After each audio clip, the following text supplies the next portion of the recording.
Voter card জালিয়াতি। ভাবুন একবার কিভাবে সম্ভব। ভারতীয় ভোটার কার্ডের মালিক কে জানেন? এক বাংলাদেশি ভারতীয় ভোটার কার্ডের মালিক। এক ভোটার কার্ডের মালিক দুই ব্যক্তি। কিভাবে সম্ভব? কিভাবে একটি ভোটার কার্ড দুই ব্যক্তির নামে নথিভুক্ত করা হলো? ভোটার কার্ডে দুজন আলাদা আলাদা ব্যক্তির ছবি রয়েছে। একবার দেখাই আপনাদেরকে গ্রাফিক্যাল প্রেজেন্টেশনের মাধ্যমে। দেখুন আসল নাম কি রয়েছে, গণেশ ঘরামি। পিতার নাম কি, কানাই ঘরামি। একবার দেখুন নজর দিয়ে, নকলেও কিন্তু নাম রয়েছে গণেশ ঘরামি এবং পিতার নাম কিন্তু একই রয়েছে, অর্থাৎ কানাই ঘরামি। তাহলে ফারাকটা কোথায়? নিশ্চয়ই আপনারা বুঝছেন, ছবির ফারাক শুধু রয়েছে। দেখুন একবার, নাম, পিতার নাম, ডেট অফ বার্থ অর্থাৎ জন্ম তারিখ তিনটেই সমান রয়েছে, কিন্তু শুধুমাত্র কিভাবে ছবি অদল বদল করে ভারতীয় ভোটার কার্ড, সেই ভোটার কার্ডে বাংলাদেশের নাম নথিভুক্ত করা হয়েছে।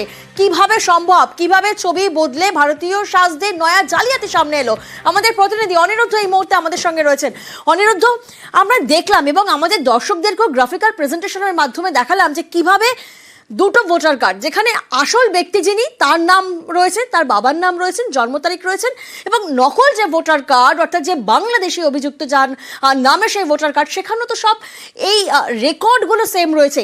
কিভাবে সম্ভব হলো? কিভাবে ভোটার কার্ডের এই প্রক্রিয়ার কাজটা চলতো?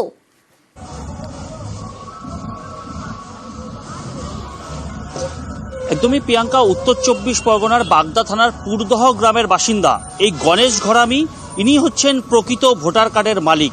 এবং এই গণেশ ঘরামি কর্মসূত্রে দেশের বাইরে ছিলেন এবং 2023 সালে তিনি দেশে ফিরে প্রাথমিকভাবে পঞ্চায়েত ভোটে ভোট দিতে গিয়ে তিনি লক্ষ্য করেন যে ভোটার লিস্টে তার নাম রয়েছে, তার বাবার নাম রয়েছে, তার জন্ম তারিখ রয়েছে, কিন্তু ছবি পরিবর্তন হয়ে গিয়েছে। এবং এই ছবি পরিবর্তনের কারণে তিনি প্রাথমিকভাবে পঞ্চায়েত ভোট দিতে পারেননি। পরবর্তীতে একাধিক প্রশাসনিক দপ্তরে গিয়ে তিনি জানতে পারেন যে ওই গ্রামেরই সদ্য বাংলাদেশ থেকে আসা, যার নাম বাসু মোড়ল, তার প্রকৃত নাম বাসু মোড়ল, তার ছবি ওই গণেশ ঘরামির জায়গায় লাগিয়ে ভোটার কার্ড বানানো হয়েছে। একদম সীমান্তবর্তী এই বাগদা এলাকা, যেখানে বলা যেতে পারে আধার কার্ড জালিয়াতি আমরা আগে দেখেছি, পাসপোর্ট জালিয়াতির ঘটনাও এখানে ঘটেছে, এবং সেই ঘটনার পরে এবারে বলা যেতে পারে ভোটার কার্ড জালিয়াতি, যেখানে নাম এক রেখে তার ছবি পরিবর্তন করা হয়েছে। এবং এই বিষয়ে প্রকাশ্যে আসার পরেই গতকাল অর্থাৎ সোমবারে বাগদা থানায় লিখিত অভিযোগ দায়ের করে এই গণেশ ঘরামি। সেই অভিযোগের ভিত্তিতে এই বাসু মোড়ল অর্থাৎ বাসু ঘরামিকে গ্রেপ্তার করেছে বাগদা থানার পুলিশ। এবং এই ধরনের ঘটনা কি করে ঘটল, ইতিমধ্যেই বাগদা থানার পুলিশ তাকে গ্রেপ্তার করে বনগাঁ মহকুমা আদালতে পাঠিয়েছে। তাকে 7 দিনের পুলিশ হেফাজতের আবেদন জানিয়েছিল, 6 দিনের পুলিশ হেফাজতের আবেদন মঞ্জুর করেছে বিচারক। এবং বাগদা থানার পুলিশ খতিয়ে দেখছে কেন, কি কারণে এবং কারা কারা জড়িত রয়েছে তদন্তে পুলিশ। ভোট দিতে গিয়ে দেখি আমার ভোটার লিস্টে আমার ছবি নেই, নাম আছে। পরে খোঁজখবর নিতে পারি যে এরকম একটা ডুপ্লিকেট করে আমার নাম করে আমার সব কিছু ডকুমেন্টস দিয়ে ছবিটাই শুধু পরিবর্তন করেছে। বাংলাদেশ থেকে এসে এইসব করেছে। বাগদা থানার পুলিশ এটা অ্যাকশন নিয়েছে, গ্রেপ্তার করেছে, পুরো জালিয়াতি করেছে। আবারও যাব, প্রতিনিধি অনিরুদ্ধ আমাদের সঙ্গে রয়েছেন। অনিরুদ্ধ থেকে আমরা একটু বোঝার চেষ্টা করছি যে কিভাবে সম্ভব হলো পুরো প্রক্রিয়াটা করা, আর কারা কারা জড়িত। এতটাই কি সহজ? শুধুমাত্র ছবির অদল বদল করে একজন বাংলাদেশি, তার হাতে ভোটার কার্ড চলে আসে ভারতীয় নাগরিকের, এতটা সহজ প্রক্রিয়াটা?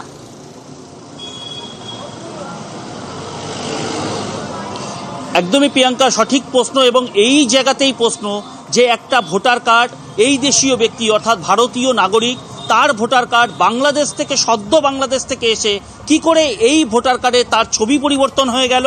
এবং শুধু কি এই ছবি পরিবর্তন, না অন্য কোনো কাগজপত্র অর্থাৎ প্রয়োজনীয় যে সমস্ত ভারতীয় পরিচয়পত্র, আধার কার্ড, প্যান কার্ড, এ সমস্ত কি এই লোক বানিয়ে নিয়েছে?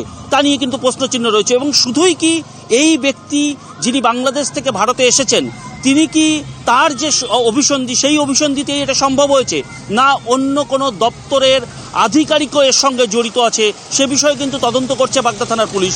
কারণ কোনো সরকারি আধিকারিক ছাড়া কি এইভাবে ভোটার কার্ডের ছবি পরিবর্তন করা যায়, তা নিয়ে কিন্তু প্রশ্নচিহ্ন রয়েছে। এবং এই ভোটার কার্ড শুধু ভোটার কার্ডই পরিবর্তন হয়েছে, না অন্য আধার কার্ড, প্যান কার্ড, প্রয়োজনীয় যে সমস্ত রেশন কার্ড, এগুলোও বানিয়ে ফেলেছেন এই গণেশ ঘরামি, বা যার গণেশ ঘরামির নাম করে বানিয়ে ফেলেছেন এই বাসু মোড়ল বা বাসু ঘরামি। সে বিষয়ে কিন্তু তদন্ত করছে বাগদা থানার পুলিশ। প্রিয়াঙ্কা।